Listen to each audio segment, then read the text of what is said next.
and that can be difficult, but also I think it puts me in a stronger position. You know, when I have that real motivation to want to make this guy's thing work. Okay, so earlier this year we've got him lined up for a 6-rounder. Right, I see myself still now, even though I promote many shows, I've got 24 shows or something got lined up this year. I still see myself more as a manager than as a promoter. So if, for example, if Elliot's preparing for a six, I have no problem my guys fight on other promoters' shows. You know, the better opportunity comes up on a Matchroom show, on a Frank Warren show. I work with everybody. I don't sort of know we don't like this guy, so we won't, or try and make more friends with this promoter, so we won't fight. Right? Any promoter says to me, "Oh, you must now." And I've had it before. "Oh, I'll do this deal with you, but you've got to make sure now all your guys only fight on my shows." Never do that. I will never ever do that, because that's not how you make the most money. And the boxers don't pay me because they, feel like being charitable to me. They pay me because they know, all right, even after I've taken my cut out, they end up with more money themselves. I've got probably more experience than most of the managers that are out there at making the most money. I've got a paper trail behind me, if you like, of incidents where I have boosted fighters' earnings, and that's what they want me to do. And I just have to go in there and know my stuff and get every penny that I can for them, squeeze it till I know we've got the right deal. In a quiet time for boxing this month, there's one man next week, David Hay makes his comeback. What do you think of it? The Haymaker? Yeah. I think different things, mixed feelings. I think firstly, David Hay has always been an exciting fighter, apart from obviously the Klitschko fight. That was not exciting. I was at that fight in Germany, it was awful.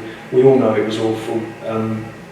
David included, I'm sure, if he watches that, is probably horrified at, people talk about boxers being carried out on their shoe, and obviously sometimes his fault like that is the way he approached it, but he didn't that night, and that's, out of a career where he's had 20 odd fights, the one that people remember is the one where he really didn't deliver, and then the thing with the toe and Toegate didn't really help things. Then the things with Tyson Fury, the pull-outs of the fights with Tyson Fury. I saw on Facebook like an advert that he put on the thing and was trying to sell the January date, and you just had like an ocean of abusive messages below it. So you can see from that the public opinion of him and the way that they seem to be feeling towards him is not a good one. Then you've got it's the middle of January, which is a hard time to sell. I mean, I certainly wouldn't do a show in the middle of January because I know most working people have not got the money to go out and do that sort of thing. I think that he has to fight. I 100% understand why he doesn't want to attach himself to either Matchroom or to Frank Warren, because that's how you get the most money. He's going to be, you can get 2 or 3 good wins. I would imagine he knocks this guy out in the first round. A journalist rang me the other day, asked him what's my prediction. I said, how can I? And I look at this guy, he looks like he can't win the North East Divs, in the ABAs. He's not on, I don't care if he's got a rating or he hasn't, or where, I haven't even looked. I've seen a YouTube, 3 or 4 YouTube clips that there are of him. And the opponents that he's been facing are shockingly bad. He looks very one-dimensional, very limited himself. I mean, if David Hay has got 10% left of what he had before, he has to get rid of this guy early. I mean, I'm talking 1 round. I can't see it. In fact, it's a bit of a risky fight because for this guy, this is his World Cup final. This is his World Championship fight. This is the one where he's going to put everything in. I'd imagine Demori, and if because of that, he might go fight tooth and nail. It's the first fight David Hay's had for a long while. Imagine it goes like 3, 4, 5 rounds. I think people will look at Hay and go, well, you've had 3 years out and you've come back. You obviously haven't been living the boxing life. I don't believe in you anymore. Do you think we've seen that? Do you think we've seen the best of David Hay? I do think actually we probably have seen, and I think probably the best that we saw of him was, I was at the fight in Germany when he boxed Valuev. I think that's probably, maybe No, Ruiz, I wasn't impressed with the way he boxed against Ruiz. I mean, he looked like he was blowing between the rounds, and I didn't think he boxed so well. His Valuev, obviously, it's a very specific set of tactics that he had because of the size and the sort of way that Valuev is, and those tactics worked. Wasn't really the tactics that you want to see from a world heavyweight title fight. It was a bit sort of run away and score jabs and stuff, an amateur tactic, but. Who cares? He won the world title there, and that led to him, earning good money and doing what he did. I think his best days probably are behind him. That said, I think we can still see good. He is still going to be a good fighter. I think he's wise to actually fight someone not too challenging for the first fight. And he's coming overweight as well, isn't he? He's coming heavy. You've got to remember, he is now older. He's had 3 years out. He's 3 years older, as I know myself. When you get to that age, the weight does start to pile on. The thing that I always saw as Hayes' strong point was his speed, and him coming in a lot heavier now certainly would have detracted from that. Whether it's something that then he'll go down in weight in future fights as he moves forward. I mean, look, it's an experiment.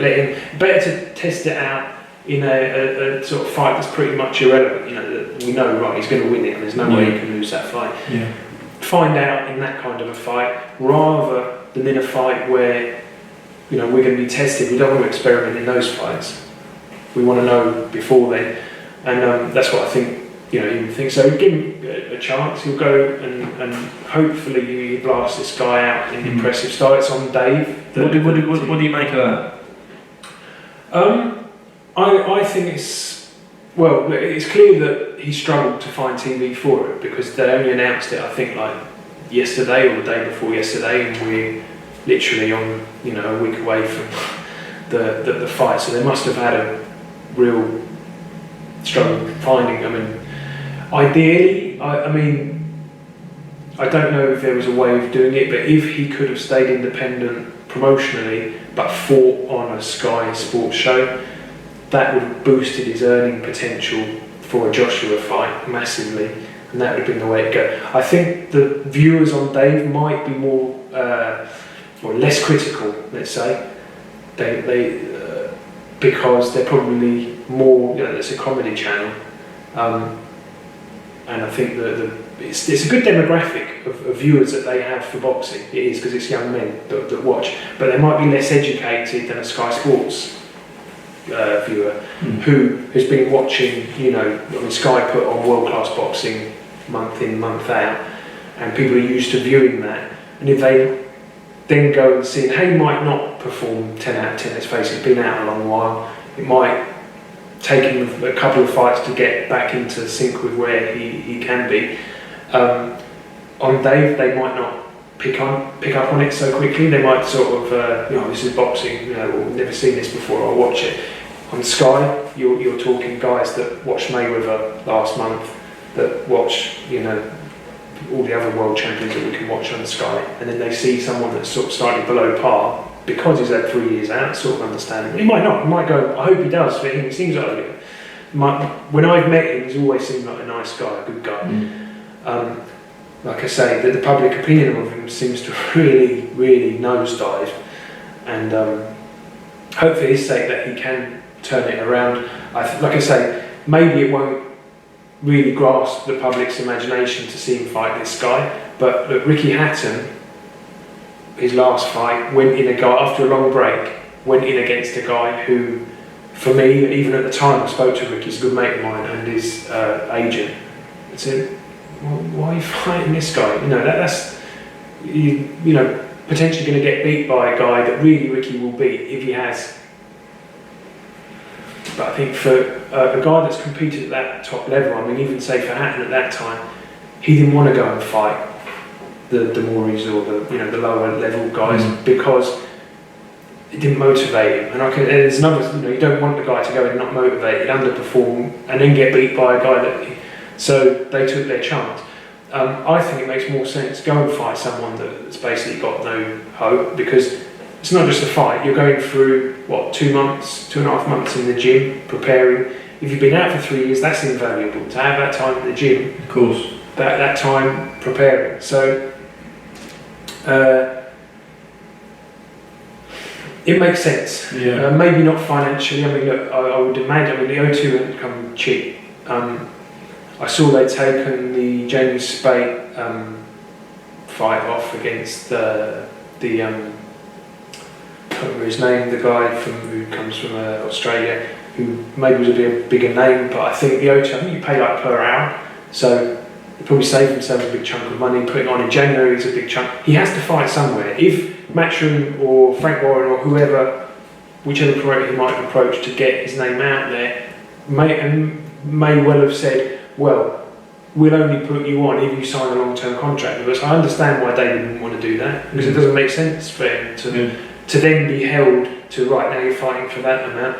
He wants to maintain that independence, and I understand that, because when he fights, say, like a Joshua, or might be Joshua, might not, might be someone else, on pay-per-view, and people are sort of starting to believe in him again, he wants to be in a position where he can negotiate the biggest purse for himself, and if he's tied into a long-term contract, not be able to do that. That's probably why he's taken that route.